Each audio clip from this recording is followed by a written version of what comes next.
नमस्ते बच्चों, आज हम जो स्टार्ट करने वाले हैं नई यूनिट है। यूनिट अपन 10 स्टार्ट कर रहे हैं जिसका नाम है हेलो एल्केन्स और हेलो एरीन्स। इसमें स्टार्टिंग में मैं सिर्फ आपको हेलो एल्केन्स बताऊंगी, हेलो एरीन्स के बारे में बात अपन बाद में करेंगे। ओके, चलिए देखें, अपन स्टार्ट करते हैं। चैप्टर में अपन किसके बारे में बात कर रहे हैं? हेलो एल्केन्स के बारे में। हेलो एल्केन्स जो होता है दो चीजों से मिलकर बना है, एक हेलोजन और दूसरा क्या है? एल्केन्स। तो सबसे पहले हमें नॉर्मली जानकारी के लिए ये पता होना चाहिए कि हेलो क्या होता है और एल्केन्स क्या होते हैं। ओके, तो हेलो जो होता है वो है हेलोजन। हेलो मीन्स क्या है? हेलोजन। ओके, हेलोजन आप लोग आवर्त तालिका पढ़ चुके हैं। हेलोजन हैलाइड जो होते हैं इन्हें हम एक्स से प्रदर्शित करते हैं और इसमें क्या क्या आता है आपका? फ्लोरीन आता है, क्लोरीन आता है, ब्रोमीन आता है, आयोडीन आता है और एस्ट्रिटिन आता है।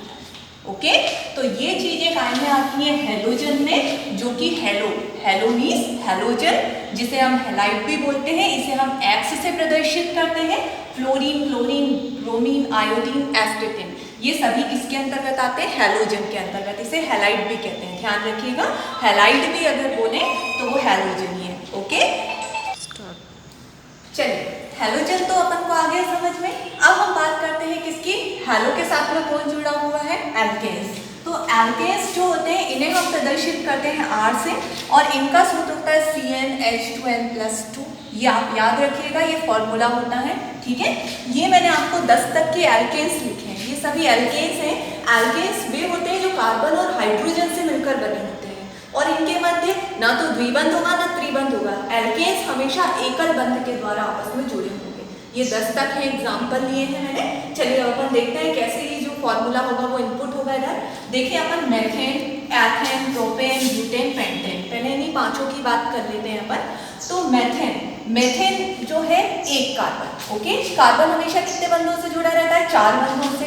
क्यों? क्योंकि कार्बन की संयोजकता 4 होती है। 11th में अपन ने संयोजकता के बारे में अच्छे से पढ़ लिया है। ओके, चलिए, कार्बन है, कार्बन हमेशा 4 बंधों से जुड़ा होता है। हाइड्रोजन कितने हैं? 4, 1, 2, 3 और ये 4। ओके, तो कार्बन कितने बंधों से जुड़ा हुआ है? 4 से। और कार्बन कितना है? 1। ये किसका सूत्र है? मेथेन का। ओके, एथेन की अगर हम बात करें, एथेन में कितने कार्बन होते हैं? 2।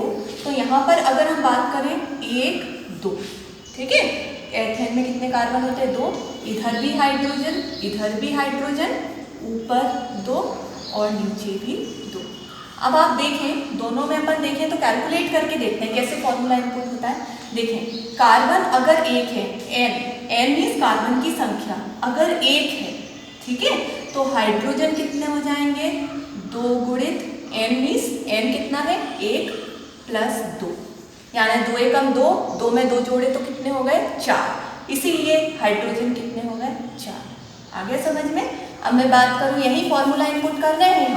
ठीक है, फॉर्मूले में अगर हम देखें यहाँ पर भी तो Cn, n की जगह अब हम कार्बन कितने ले लें? 2। ठीक है, n कितना है? 2। तो यहाँ पर 2, n की जगह कितना आ गया? 2 प्लस 2। तो कार्बन तो अपने 2 है, हाइड्रोजन कितने हो जाएंगे? 2 दूनी 4 प्लस 2, तो 4 और 2 कितने हो गए? 6। तो हाइड्रोजन कितने हो गए? 6, है ना। ऐसे भी हम देख रहे हैं जितना कार्बन हो उसका दुगना कर दो, क्योंकि ऊपर भी जुड़ रहा है नीचे भी जुड़ रहा है, और प्लस 2 कर दो, 2 इधर के, 1 इधर का, 1 इधर का। आ रहा समझ में?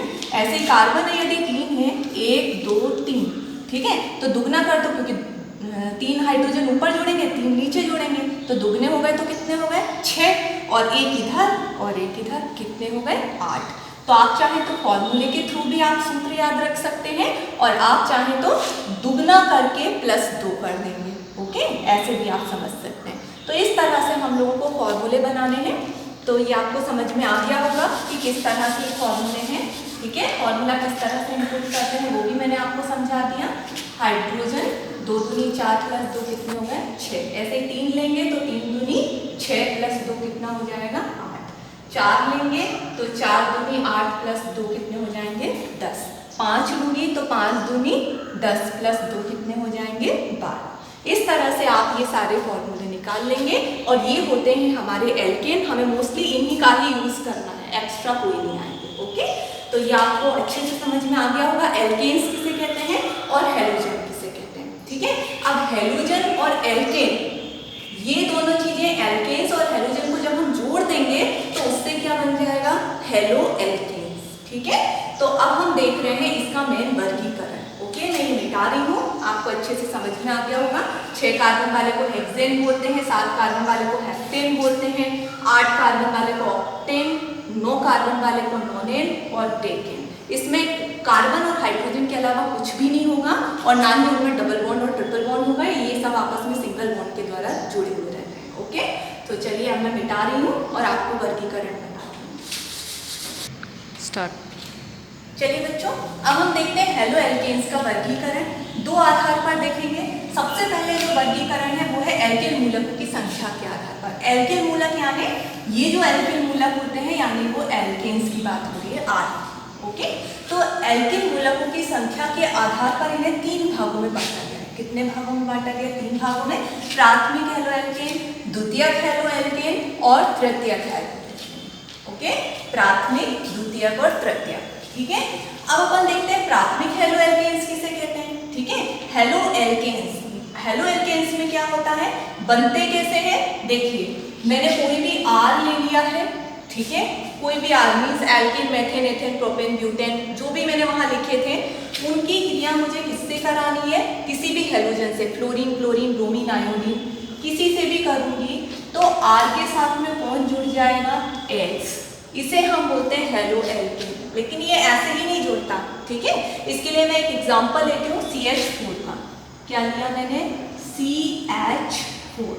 क्यों? क्योंकि कार्बन की संयोजकता कितनी होती है? 4। ओके, तो एक हाइड्रोजन हटेगा तभी तो जाके दूसरी चीज कोई जुड़ पाएगी। इसीलिए हमको क्या करना पड़ता है? X 2 लेने पड़ते हैं। X कितने लेंगे आप? 2। या फिर मैं X की जगह पे क्या ले लूँ? Cl2 ले लेती हूँ। एक काम करती हूँ, Cl कितने ले लिए? 2।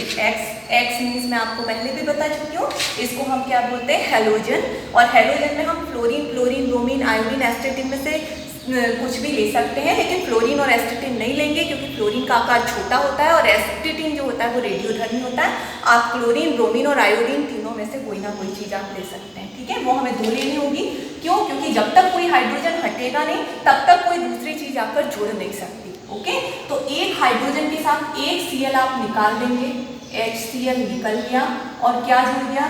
CH3 तो था ही, एक Cl और हमने उसकी जगह पे जोड़ दिया। CH3 तो था और एक हमने क्या जोड़ दिया? Cl।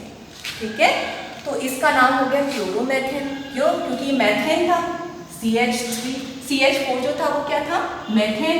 और ये जो Cl था वो क्या था? क्लोरो। तो ये क्या बन गया? क्लोरोमेथेन। तो ये जो है वो हेलो एल्केन है। क्यों? क्योंकि एल्केन से कौन जुड़ गया? हेलोजन। लेकिन ये चीज याद रखिएगा, हेलोजन तभी जुड़ेगा जब हाइड्रोजन उससे हटेगा। ठीक है, तो ये चीज आपको समझ में आ गई होगी। अब उस आधार पर, अब उसमें एल्किल समूह जो है ये आपको दिख रहा है कार्बन। अब इस एल्किल समूह की संख्या के आधार पर जो वर्गीकरण किया गया है वो 3 भागों में किया गया। कितने भागों में? 3 भागों में। चलिए देखें, ये है इसका उदाहरण। अगर आपको उदाहरण याद है तो आपको डेफिनेशन रखने की जरूरत नहीं रहेगी, तो आप अच्छे से समझ लीजिएगा। ये आर में कितने भी एल्केन हो सकते हैं। ठीक है, अब आप देखिए यहाँ पे डेफिनेशन ये है प्राथमिक हेलो एल्केन की, जब हेलोजन जिस कार्बन से जुड़ा हुआ है, हेलोजन, X मीन्स हेलोजन, मैं यहाँ पर Cl भी ले सकती हूँ, Br भी ले सकती हूँ, I भी ले सकती हूँ, कोई भी हेलोजन। ठीक है, जिस कार्बन से जुड़ा हुआ है, इस कार्बन से जुड़ा हुआ है, जिस कार्बन से जुड़ा है उससे एक एल्किल समूह जुड़ा, R मीन्स एल्किल समूह। ये C2H5 भी हो सकता है, C3H7 भी हो सकता है, कोई भी हो सकता है, लेकिन जुड़ कौन सा रहा है? एक एल्किल। यहाँ नहीं जुड़ रहे हैं इस कार्बन से। तो देखिए, भले ही वो कार्बन कितना भी बड़ा हो, जैसे मैंने लिया C3H7, H8 होता है, लेकिन एक हाइड्रोजन हटा तभी तो वहां पर आके वो चीज जुड़ी है ना। तो हमको एक हाइड्रोजन क्या करना पड़ा? हटाना पड़ा। तो यहाँ पर क्या होगा? ये देखिए, भले कितना भी बड़ा कार्बन ले लें, लेकिन इस कार्बन से तो वही कार्बन जुड़ रहा है, एक ही कार्बन जुड़ रहा है। ये तो है नहीं कि बहुत सारे जुड़ रहे हैं। तो भले ही आप ये कार्बनों की संख्या कितनी भी बढ़ा लें, 8 भी बढ़ा लें, तो वो इधर जुड़ेगी, लेकिन इस कार्बन से तो एक ही कार्बन जुड़ रहा है। आ रहा है ना समझ में? तो यहाँ पर कितनी भी संख्या हो, लेकिन अपन को एक एल्किल समूह ही मानना है इस चीज को। यहाँ पर एक एल्किल समूह। ओके, तो जब हेलोजन से जो कार्बन जुड़ा हुआ है, नहीं, जिस कार्बन से हेलोजन जुड़ा हुआ है उससे यदि एक एल्किल समूह जुड़ा हुआ है तो उसे प्राथमिक हेलोएल्केन्स कहते हैं। आ गया होगा समझ में? ऐसा नहीं, जब कार्बन से जो मतलब यहाँ पर ये कार्बन है और ये क्या है हेलोजन, हेलोजन जिस कार्बन से जुड़ा हुआ है उससे एक एल्किल समूह जुड़ा हुआ है तो उसे प्राथमिक हेलोएल्केन कहते हैं। वहीं अब अपन यहाँ देखें, ठीक है, ये देखिए दूसरा द्वितीयक हेलोएल्केन। हेलोजन जिस कार्बन परमाणु से जुड़ा हुआ है उससे यदि दो एल्किल समूह जुड़े, मेथेन जुड़ सकता है, एथेन जुड़ सकता है, प्रोपेन जुड़ सकता है, ब्यूटेन जुड़ सकता है, लेकिन कितनी भी बड़ी सीरीज हो लेकिन इस कार्बन से तो एक ही कार्बन जुड़ेगा, इधर भी इस कार्बन से एक ही कार्बन जुड़ेगा।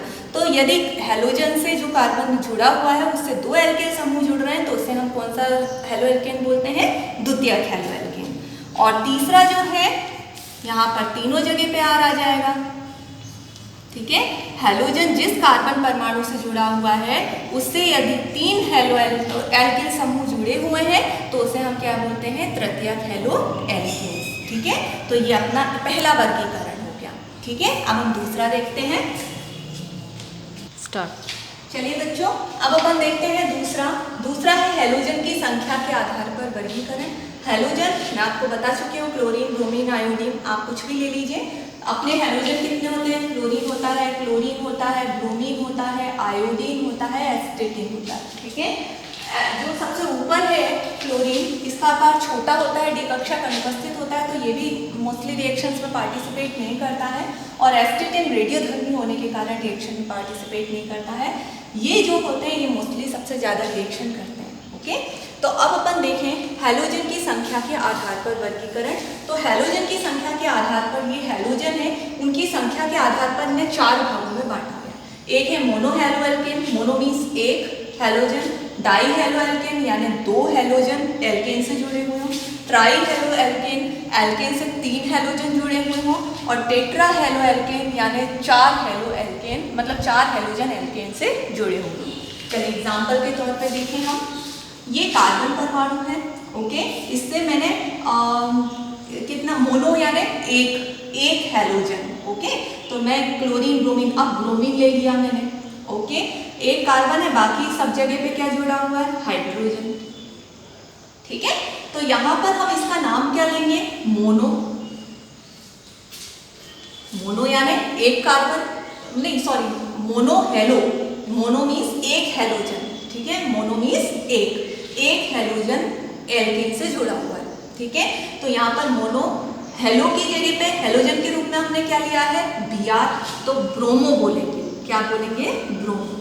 मोनो ब्रोमो, और एक कार्बन है, एक कार्बन को हम मेथेन बोलते हैं तो मोनो ब्रोमो मेथेन बन गया, ओके। एक ब्रोमीन है तो मोनो ब्रोमो, और ये एक कार्बन है तो मेथेन, एथेन C2H5Br लेती तो मोनो ब्रोमो एथेन हो जाता। तीन कार्बन होते तो प्रोपेन हो जाता, चार कार्बन होते तो ब्यूटेन हो जाता, लेकिन यहाँ पर मोनो ब्रोमो आता, ठीक है। चलिए ये हो गया। दूसरा, यदि कार्बन से जो कार्बन है उससे दो हेलोजन जुड़े हुए हों, मैंने अब पहले एक Br जोड़ा था, उसी कार्बन से अब मैं कितने Br जोड़ रही हूँ? दो, ठीक है। तो यदि मैं दो Br जोड़ दूँ तो इसको हम बोलेंगे डाइब्रोमो। एक कार्बन है या एक कार्बन है और Br कितने हैं? दो, तो दो हेलोजन है तो डाई, हेलो की जगह पे हेलोजन क्या है? Br। Cl लेते तो क्लोरो लिखते, Br ले रहे हैं तो ब्रोमो लिखेंगे, डाई ब्रोमो, और एक कार्बन है तो मेथेन, ओके, है ना। तो कार्बन से यदि दो हेलोजन समूह जुड़े हुए हैं, मतलब एल्केन है, कोई भी हो सकता है, मेथेन, एथेन, प्रोपेन, ब्यूटेन, कुछ भी, उससे यदि दो हेलोजन जुड़े हुए हैं एक ही कार्बन से तो उसे हम डाइब्रोमोमेथेन कहेंगे।